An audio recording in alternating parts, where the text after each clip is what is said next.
მოგესალმებით. რეალპოლიტიკა განაგრძობს ინტერვიუების ციკლს. დღეს გთავაზობთ ინტერვიუს შტეფან მაისტერთან, გერმანიის საერთაშორისო ურთიერთობების საბჭოს პროგრამის დირექტორთან. ჩვენ შტეფან მაისტერთან ვისაუბრეთ უკრაინის ომზე, გერმანიის ჩართულობაზე, იმაზე თუ როგორ შეიცვალა გერმანიის საგარეო პოლიტიკა, როგორ შეიცვალა ელიტისა და საზოგადოების განწყობები და რაც მთავარია, რას უქადის ეს ყველაფერი საქართველოს.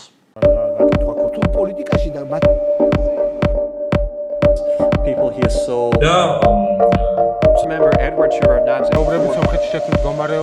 from Ukraine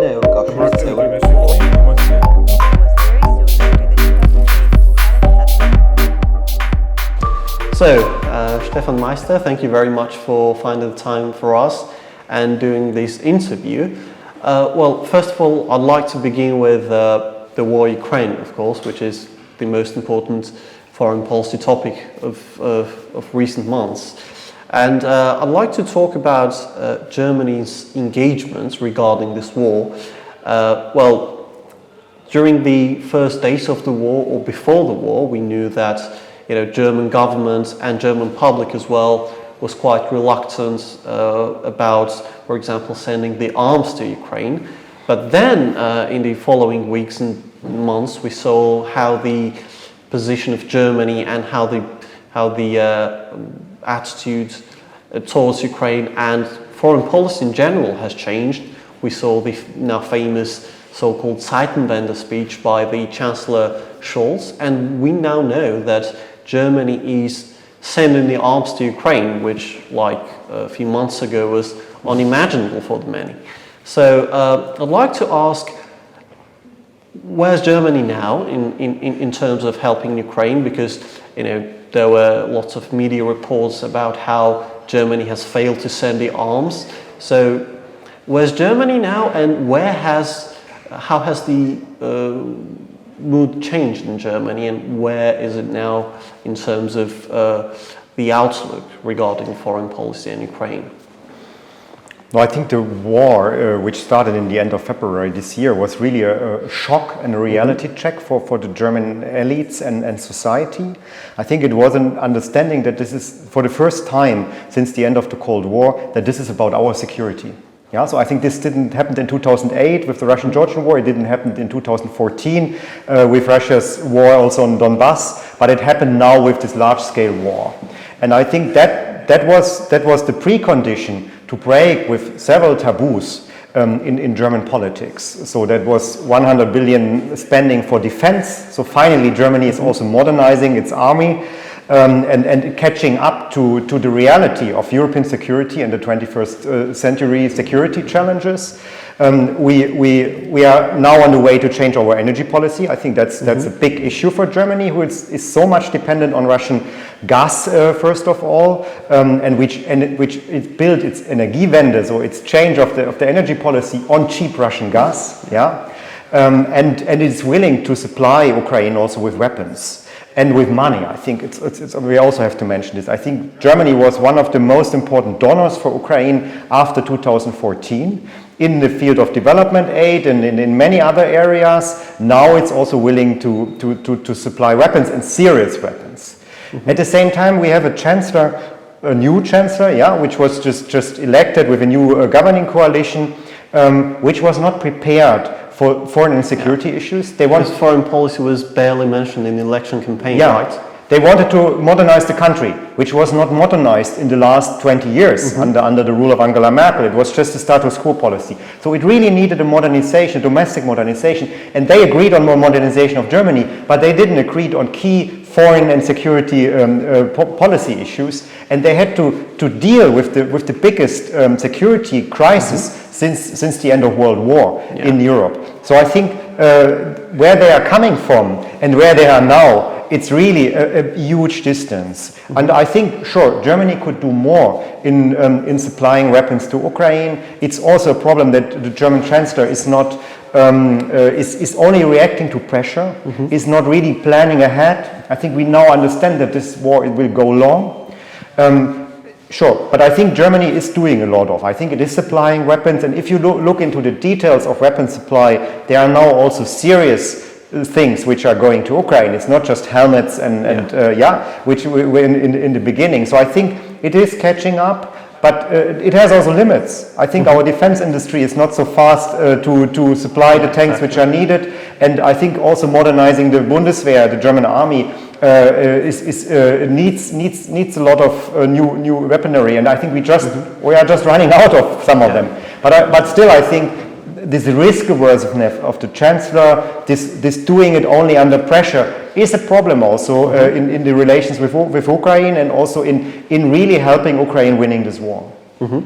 So remember, for example, 2014 when Russia first began some so-called military operations, so forth, in eastern Ukraine, and then there was the annexation of Crimea, of course. But we also remember that even after the European Union has imposed the sanctions to Russia, nevertheless it has continued to buy the Russian gas, which is of course a very important factor, which was of course a very important factor during the last years in the relations of the EU and Germany included, and Russia. Now that Europe and Germany are reducing their dependence on the Russian gas in the light of this war, do you think that there is any way to go back for Europe and Germany in terms of the relations with Russia, and for example, go back to the commercial links, for example, or energy trade and so forth?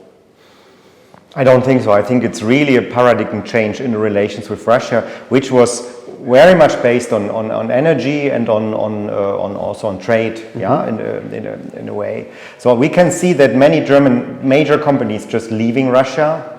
And I think German companies are very conservative. It takes them a lot of time to enter a new market, and they don't want to leave this market again. So they try to stay as long as it's possible. They are now leaving this market. I think that's really a major sign.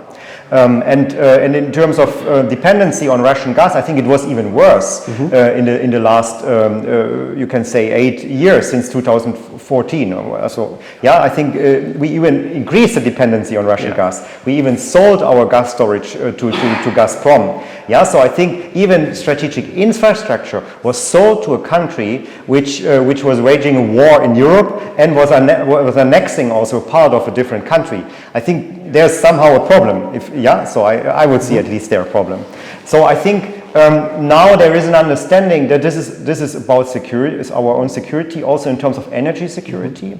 I think there is an understanding finally that we are vulnerable and we need to decrease these vulnerabilities, and this is only one sector of our vulnerabilities, and I think that this will now happen. So it's anyway a bridge into where renewables will play a major role in German energy policy in the future. So I think there was this idea, Russian gas is the bridge. But I think there's now a clear understanding with this regime, with this Russia, this cannot be anymore the case. So I don't think it will be possible to return to what was before, even if I'm afraid of kind of an appeasement syndrome, which is still in the German elites and society, but that's more about how Ukraine should make compromises than to return to the Russian market. So my third and last question is about Georgia. We remember that back in 2008, when NATO was discussing whether or not it would grant the membership action plan to Ukraine and Georgia. Back then, Germany, and namely the government of then Chancellor Angela Merkel, became the major stumbling block, and then it was Germany first and foremost who blocked the closer integration of Ukraine and Georgia to NATO. But now she's gone. There's a new government, new coalition government. It's the first time in 50 years or even more when Germany has a three-party government now.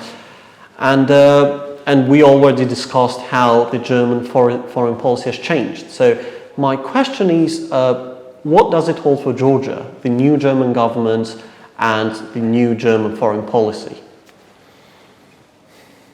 I think what I see is a kind of a limited interest in the entire region. It's an overstretch with crises which are happening at the same time, and a huge attention on Ukraine. So I'm here rather pessimistic in terms that there's really a strategic understanding and shift of the importance of the South Caucasus and also Georgia and the South Caucasus. On one hand. On the other hand, I think also the German government supported candidate status for Moldova, Ukraine, and the potential candidate status for Georgia. So and I think there is this understanding that we are living in a new reality. This is about geopolitics, this is about security, and Georgia is part of this European family, which should have a perspective. And I think there is this understanding in this government. But I think there are different voices also, you can say. You have the Green Party, which have the foreign minister and the minister of economy, I think, which would have supplied to Ukraine weapons much earlier, and which would give them to countries like Georgia maybe earlier a membership perspective to the EU. But you have also Social Democrats and the Chancellor, who is very, very careful in stepping too much forward, is discussing also that the EU first needs to change, also in terms of voting system. The EU is not capable to take more member states. So I think there is this kind of being very careful stepping forward, But I personally believe, I think Georgia should have a European perspective. It needs to do its homework. It has at the moment a government which has no interest in the integration with the European Union, but it has a society which in the majority has an interest in this integration. I think that's something with whom we should work, and I would hope for German leadership on partnership for integration.